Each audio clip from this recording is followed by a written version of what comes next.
Autoline Daily is brought to you by Bridgestone. For drivers who want to get the most out of their cars, it's Bridgestone or nothing. Dow Automotive Systems, improving durability and increasing design flexibility with Betamate structural adhesives at dowbetamate.com. And by Hyundai. Experience the 2011 Hyundai Sonata today at HyundaiSonata.com. Greetings, auto enthusiasts and innocent bystanders that may have misclicked on our YouTube channel.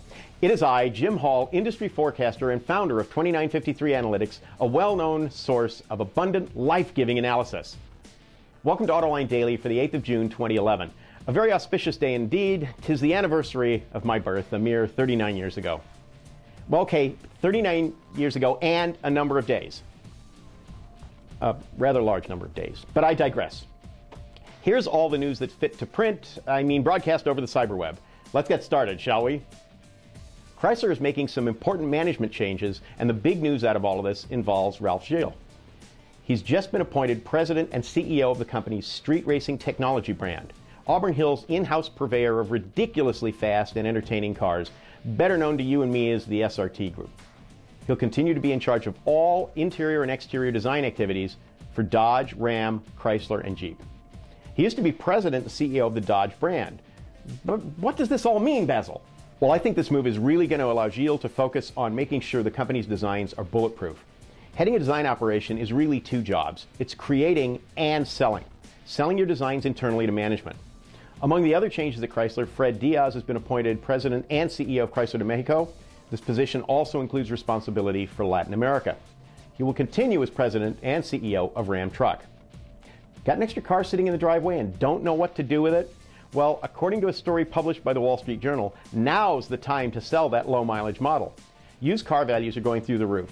One example cited in the article is a 3-year-old Toyota Prius, which is worth, on average, about $18,000. $6,000 more than a 3-year-old Prius was worth last year.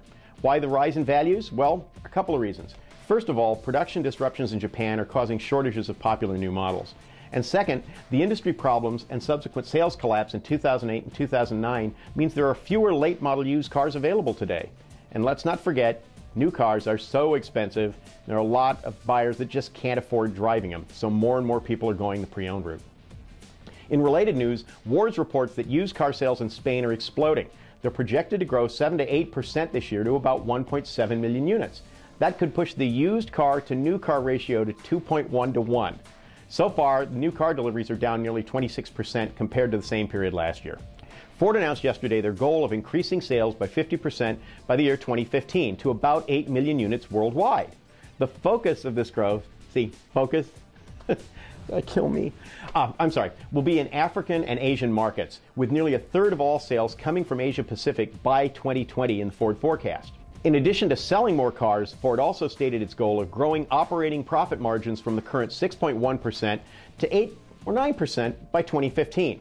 All this new business and increased profitability will of course allow Ford to pay down more of its debt, which the company expects to reduce from the current $16.6 billion to $10 billion over this period. At a time when most manufacturers are devoting their energies to small cars, it may seem odd for Mercedes-Benz to trot out a traditional SUV like the new ML Class. While common knowledge says that all SUVs are fuel hungry, the engineers at Stuttgart must have been taught otherwise, because the new ML is available with gas and diesel V6s capable of 22 and 25 miles per gallon on the highway, respectively. The European version will also have a 4-cylinder option capable of even better economy. Though the new SUV keeps the same wheelbase as its predecessor, length and width grow for the 2012 model, providing more space for both people and cargo. Further deviating from traditional SUV ideals, styling in the ML Class reflects the sleek line seen on Mercedes' new sedans. And like those cars, there will of course be the obligatory fire-breathing AMG version, although information on this one has yet to be released. Last week we reported that Volkswagen is looking to take over the German commercial vehicle maker MAN, but those plans have hit a snag. According to the AFP, the board of directors at MAN has rejected the takeover bid, saying the price is too low. It's advised its shareholders not to accept VW's proposal.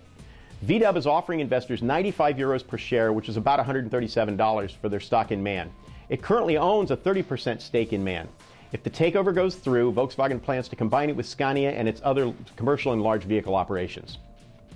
Last week we reported that passenger car sales in China for the month of May were down, and now the AP reports the Chinese government is planning its own Cash for Clunkers program to boost sales. China will offer up to $2,800 in trade for old vehicles for new ones.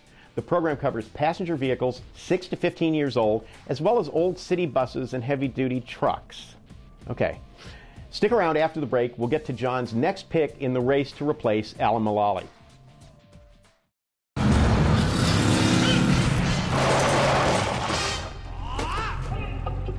I got this one, old man.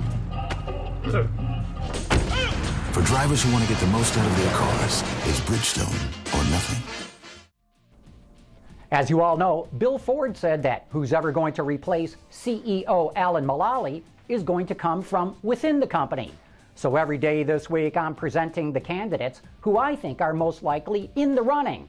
I'll announce who I think is going to become the next CEO on Friday's show. And today, we're going to get to Steve Odell. Born in London 56 years ago, he started working for the company at Ford of Britain in 1980.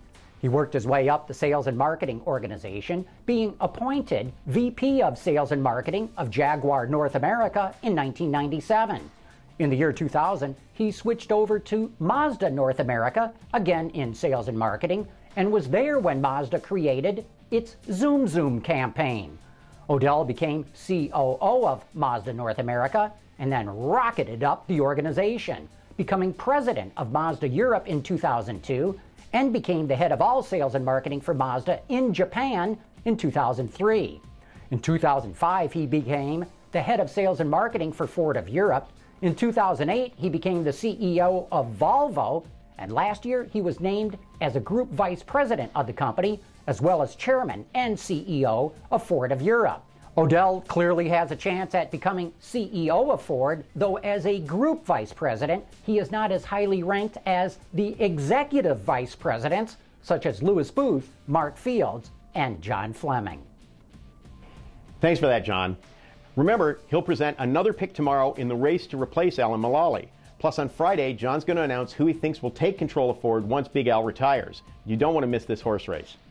As always, thank you for watching today's episode of Autoline Daily. I'm Jim Hall from 2953 Analytics. See you later.